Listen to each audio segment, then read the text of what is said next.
আমরা এখানে সাউথ ওয়েলসের টালগাছ শহরের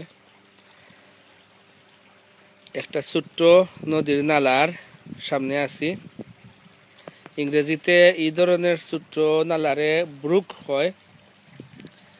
পানি একদম পরিষ্কার দেখা যায়, পানির তলের পাথর একেবারে ক্লিয়ার করে দেখা যায়। পানি কত ক্লিন লাগে, দেখতে মনে হয় যেন খাইবার এবং বোঝা যায় যেন মনে হয় মিষ্টি হইব। এটার সাথে যদি তুলনা ধরো লন্ডনের যে ছোট্ট নদী নালা হল ব্রুক,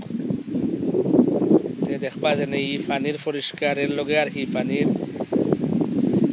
খাসরা কেমিক্যালে দ্বারা এবং অন্যান্য জিনিসের দ্বারা যেন খাসরায় কত বেশ কম।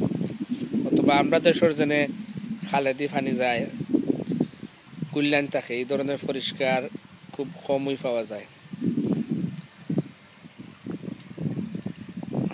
এটার কারণ হয়েছে গিয়া কয়েকটা।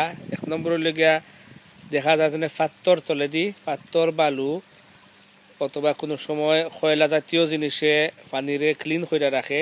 কোনো সময় এক ধরনের বৃক্ষ আছে যে রিড জাতীয়, এটাও পানিরে ক্লিন করে রাখে। আরেকটা হইল গিয়া যেনে এই এলাকার মাঝে মানুষের সংখ্যা কম, মানুষে খাসরা করে কম। নদী নালার মাঝে মানুষের দ্বারা কেমিক্যাল অথবা আবর্জনা ফালানি হয় কম এবং পানি প্রথমই থাকি ওই পরিষ্কার থাকে। মেঘের পানি পবিত্র ইয়ে আসমান থাকি লামে, এরপরে পাহাড় থাকি হারি পাত্তরে বালুয়ে আরও চাকিয়া কোনো যদি দুলাবালু থাকে ক্লিন করে আয়, আর মাঝখানে মানুষের দ্বারা খুব কম জিনিস ফালানি হয় এই পানির মাঝে।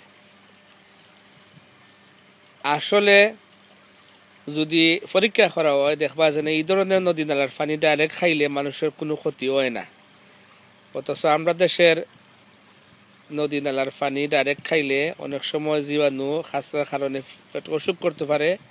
এবং বড় বড় শহর যেমন টেমস নদীর পানি অথবা লন্ডনের যে ছোট্ট ব্রুক আছে এটার পানি যদি ডাইরেক্ট খাইলাও তে খুবই ওয়েলস ডিজিজ এক ধরনের রোগ হওয়ার সম্ভাবনা থাকে, অথবা আরও আবর্জনা কেমিক্যালের কারণে পেটে অসুখ করার সম্ভাবনা থাকে।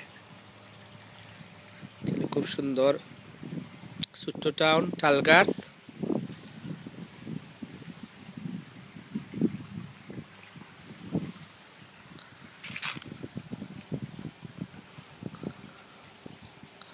এবং এখানে টালগাছের একটা বেড এন্ড ব্রেকফাস্ট কাসল হোটেলের পিছনে পড়ছে এই ব্রুক।